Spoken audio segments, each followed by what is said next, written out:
Hey everyone, welcome back to my channel. It's been quite a while since we last saw each other, so thought it'd be good to do another video for all you new dog parents out there.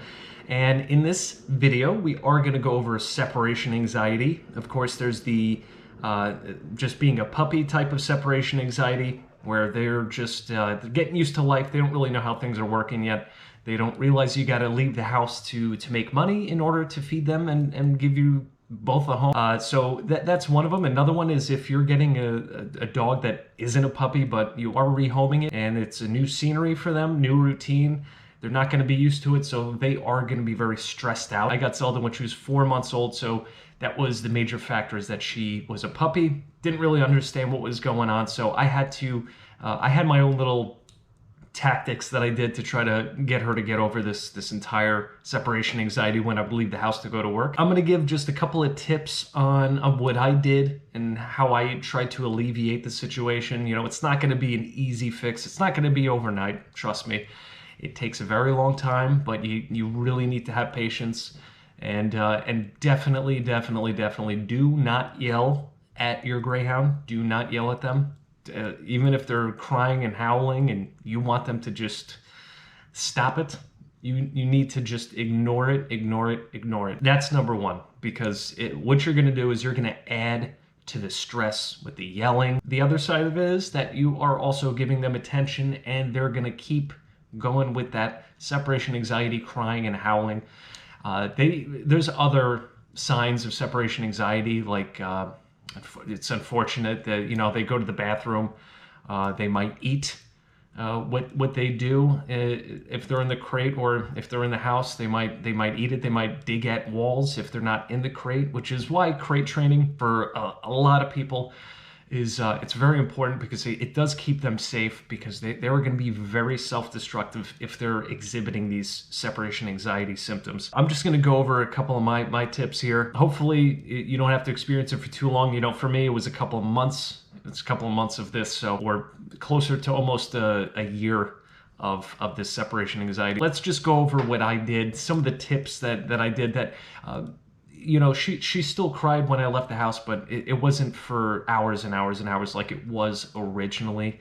And, you know, I would ask my neighbors, I'm like, was she okay today? And they're like, she was crying all day long. And I just couldn't believe it. So I was like, I need to figure out, I need to get her to get out of this habit of just basically freaking out when I would leave the house. These are going to be the tips here. So number one, what you're going to want to do is, a lot of times when you leave the house, especially if you have a car, well, I guess house keys too. So, and any keys, you're always grabbing the keys when you're leaving, right? So they're going to get used to that signaling that you're going to leave the house. So you're not going to want to just grab the keys when you're leaving the house. You want to just randomly grab those keys, like just throughout the day. Just, you know, you're going in the kitchen, grab the keys.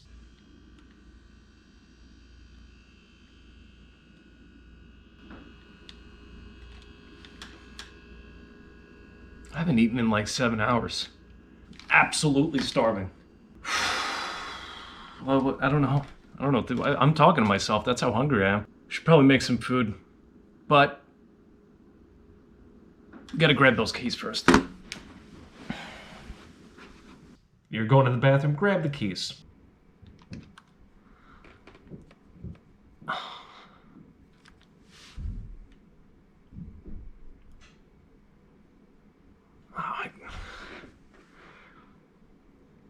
Wow. I really could go to the bathroom. I could really use the bathroom right now. All right. Gotta go. Well, I almost forgot the most important thing when I go to the bathroom. Gotta get my keys.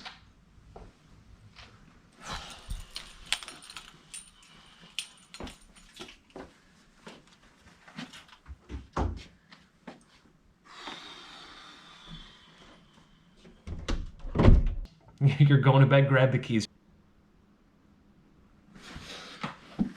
Oh, I should go to sleep. Time to get the keys.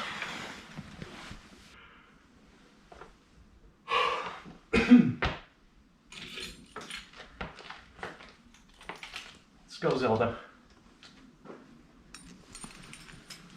Oh. Oh. Come on, Zelda, get the keys. It's time to go to sleep. Come on. Come on, lay down. Lay down with Daddy. Mm-hmm. That's what the keys mean. Alright? Okay. Got the keys. We can sleep now. We can sleep now. Got the keys.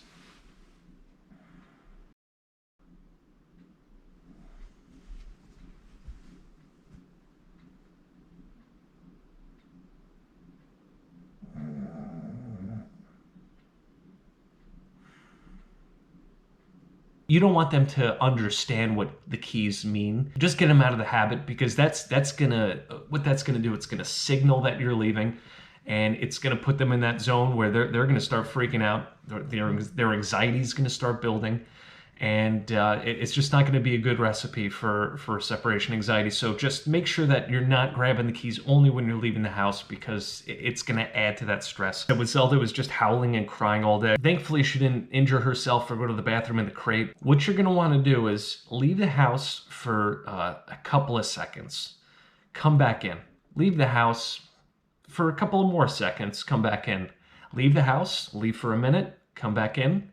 Leave the house, leave for 2 minutes, come back in, and just get them used to that when you leave the house, you're gonna come back. Because really what they're doing is, especially in the case with Zelda, is that she thought that I was abandoning her and that I was never gonna come back. So what she's doing is she's signaling whoever can hear her, other dogs, other people. She's signaling that she's scared. She needs someone to come back here and help her and save her. Like I said, you're gonna want to go in just these increments. Just keep making them longer and longer and longer and longer. They're gonna start getting used to it. It's not if you just send that shock to their system that all right, I'm gone, I'm leaving, I'm gonna go now, and then 10 hours later you're back home. It's too much at once. So it really is best if you're home.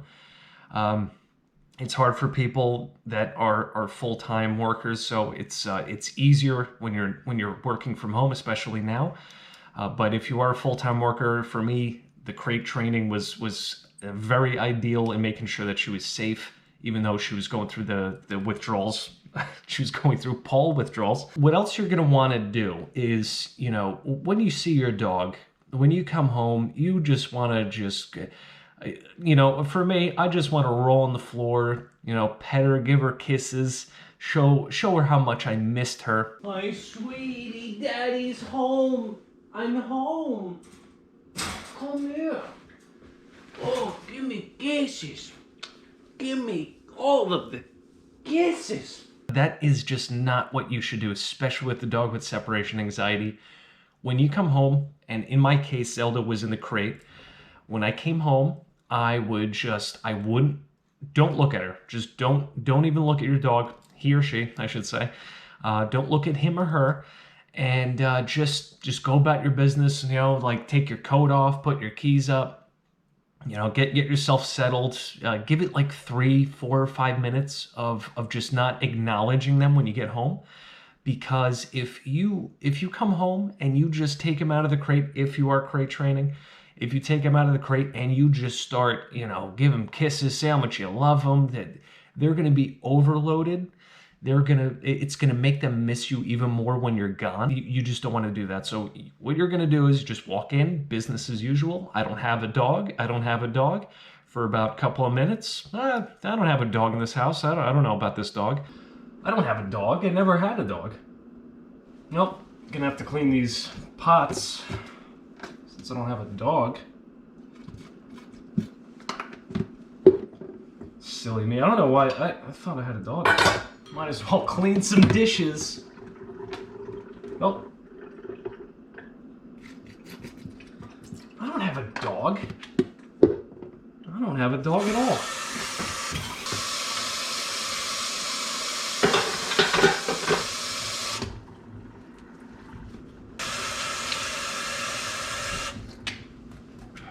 Good job, Dogless Paul.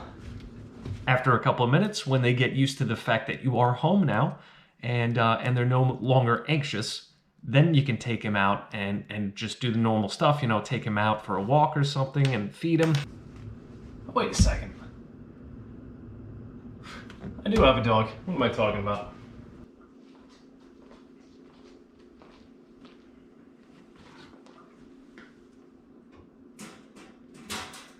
Good girl. Good girl. Don't make it this big production when you get home, because it's not going to be good. Hey, sweetie. Daddy's home. Yes. Daddy's home. Daddy's home. We got the treats. Yeah. We got treats. We got the treats. Oh. Oh. We got treats. I'm home. I'm home. Treats! Life is good again, Zelda! Yeah! It's gonna make the separation anxiety worse. And on the flip side of that, when you're leaving the house, you want to be the same exact way. You don't want to say, "Oh, I'll be home soon. I love you," getting kisses and all that stuff. Don't do that. We're gonna get through this, Zelda. We're gonna get through this. Nobody loves you like I love you. Nobody gives you all the happiness and joy that I do, and you're going to be lonely for 10 hours.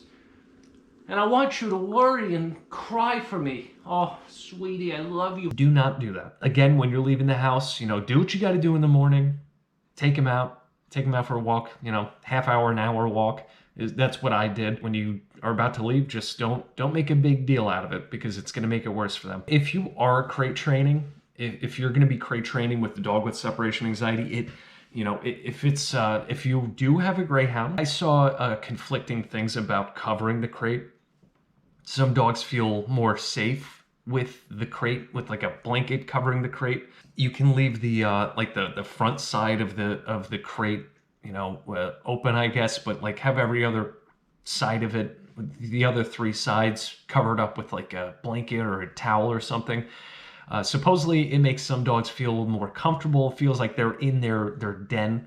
So that's one thing you can do. I did not do that because you know, everything I read was that Greyhounds are sight hounds, which I'm sure everyone knows here. So they feel worse if you take away their vision and they're just confined into this little space. So in my opinion, don't cover the crate if you're going to crate train. And let me just say this right now, that if you do have a Greyhound, if you do have a dog that does have separation anxiety and it's severe enough, I would fully advise that you do put them in a crate. Not only are they going to destroy your property, which I'm sure you're concerned about, but even worse than that, they're going to hurt themselves one way or another. In my opinion, and that's just my opinion, you can crate train, you can, you know, leave them in the house, but you know, you'll decide if crate training is necessary. If you're going to be along for extended periods of time, that they're exhibiting some really bad behavior, some self-destructive behavior because of their separation anxiety,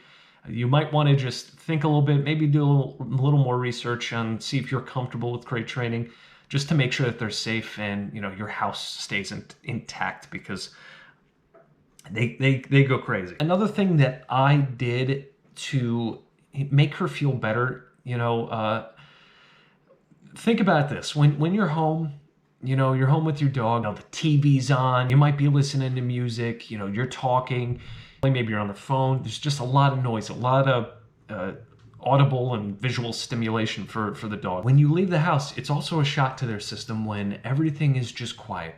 It's like everything, it just dies. It's like you leave and there's just nothing. It's silence.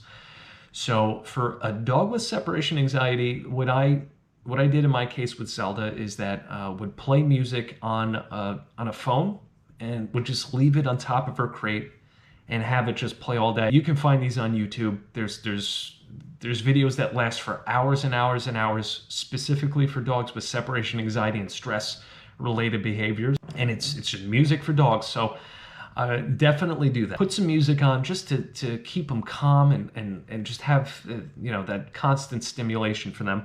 it helped a lot with Zelda.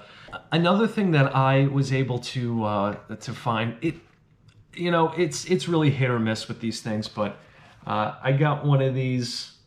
I don't know if you can see clearly these lavender scented dog collars. I think I might have one left in here. Okay. Yeah. No, it still smells. Okay. Well, this is a piece of one. Okay, so this thing right here, it's longer. You cut it because it's every dog's neck is different, so it can break. It's not like a regular collar. It's a lavender collar. So for whatever reason, it's a pheromone that helps calm dogs. So you're gonna want to, if you have a collar on them, just put another. It comes in these packages, and just put it on their neck when you leave the house, and it calms some dogs down. It took long enough for Zelda to get out of her separation anxiety crying. So I think after a while it did calm her down a little bit, but she had some really bad anxiety that the smell of lavender didn't really help her out. So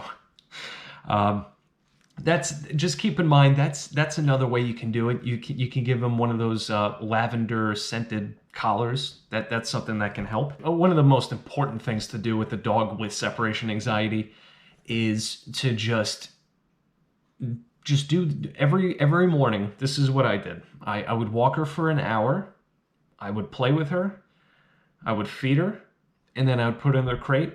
I just wanted to make sure, and then of course I was doing some training. I was teaching her commands like paw, stay, sit, and just try to stimulate her as much as I can. I discussed them in my previous video about, those treat dispensers, just to get their mind going. You don't want to have a dog that's just been sleeping all day, or I should say sleeping all night. Then you take him out for like a 5-minute walk, you feed him, then you put him in a crate for another couple hours. It's not going to be good. So just make sure you're physically and mentally stimulating your dog, especially with separation anxiety. And if all of this doesn't work, if all of that doesn't work, you can also, and it's completely safe for dogs, you can give them a Benadryl. I think I gave Zelda 2, if I remember correctly. It was either 1 or 2.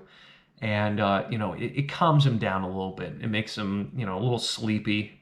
But it really is hit or miss with some dogs. It was hit or miss with Zelda.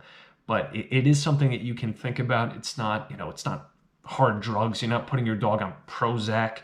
Some people do that, so it's not a prescription, of course. And Benadryl, safe for pretty much everyone. It's antihistamine, so it just makes them a little groggy. Doesn't knock them out or anything, but it brings them from a level 10 to like a level 5, I would say. Another thing you can do, I had mentioned the treat dispensers. You can also just get one of those Kong toys, and you can fill it up with treats. Don't give them a treat when you get home. Treats! Give them a treat when you're leaving the house, if you're putting them in the crate, or if you're not putting them in the crate. Either way, just give them a treat when you're about to leave the house, like a bully stick, or like I said, a Kong toy filled with treats. That would be ideal. And because you don't want to come home, they're stressed out beyond belief. You come home, and then the world is perfect again. You come home, oh, I'm here, and here's all the goodies, the treats, the food, the love, everything you've been just craving for all day and you're stressed out about. Just don't do that. So make sure when you're leaving, that's when you give the treats. Do not give those treats when you're arriving home and the world is good again for them. So again, you can put a peanut butter in a Kong toy, put it in the freezer, make sure it's solid, put it overnight when you go to sleep. Take it out in the morning when you're about to leave.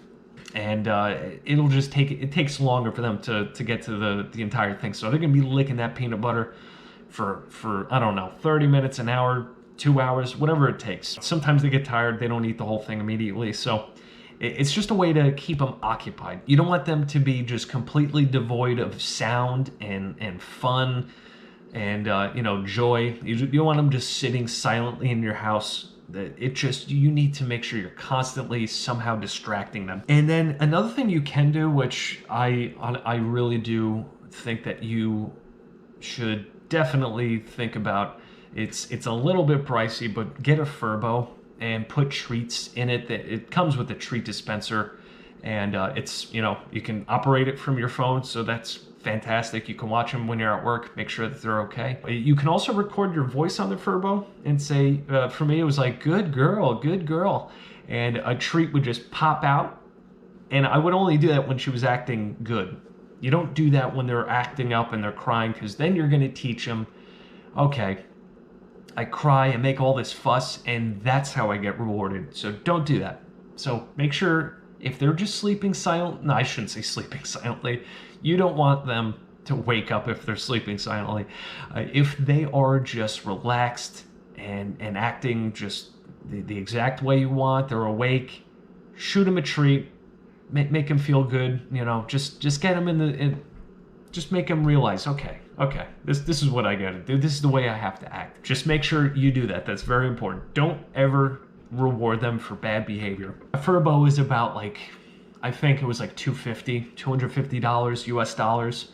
So, it's a little bit of investment. It was well worth it for the peace of mind that I could watch my dog, make sure she's okay. And then you have the bonus that you basically have a security camera in your house.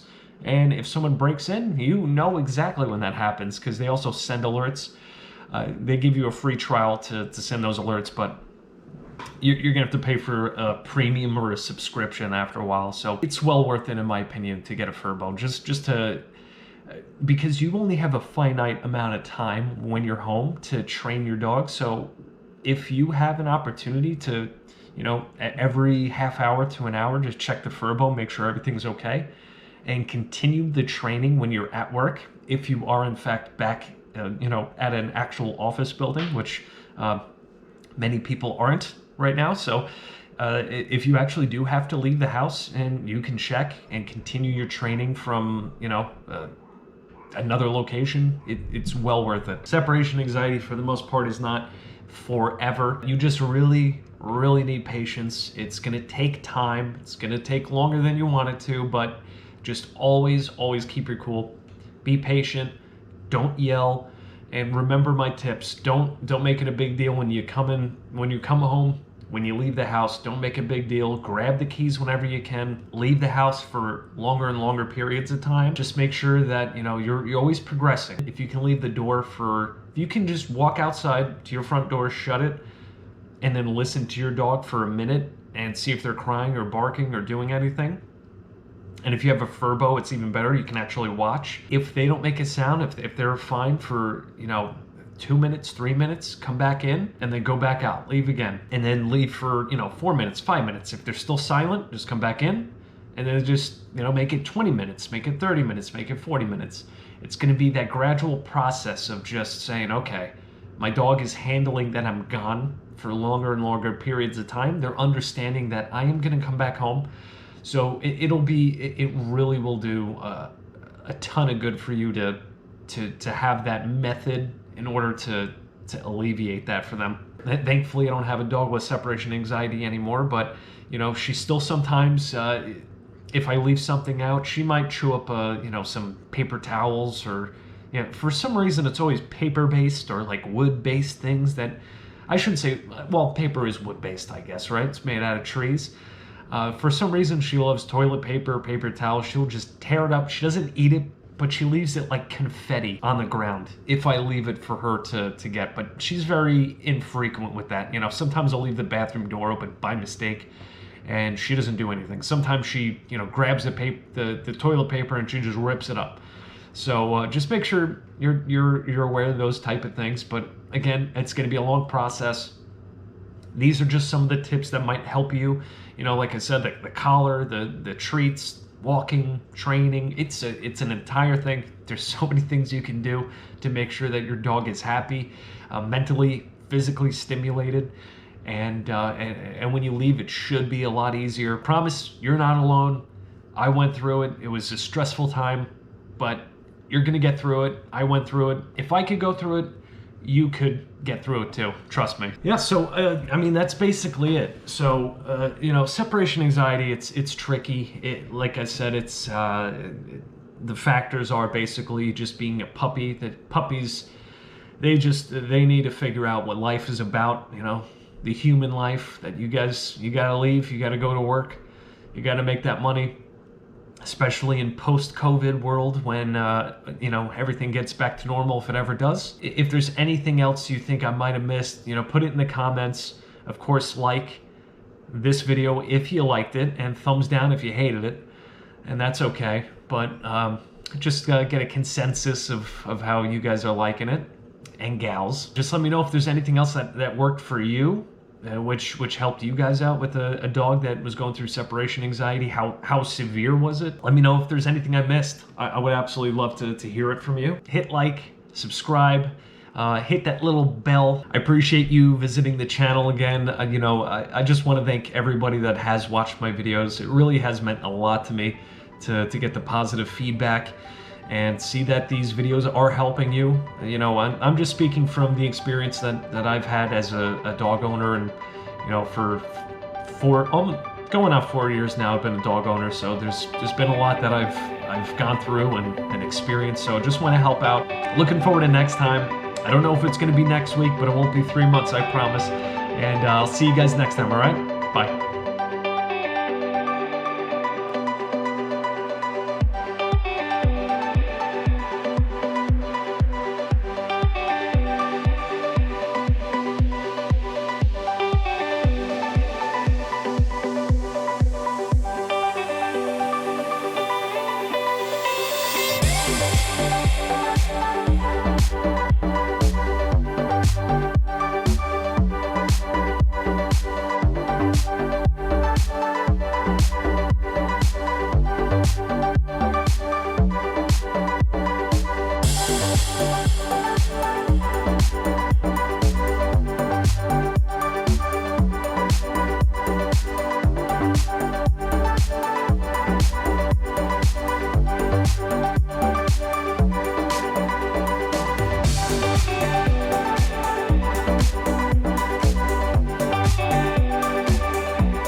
Treats!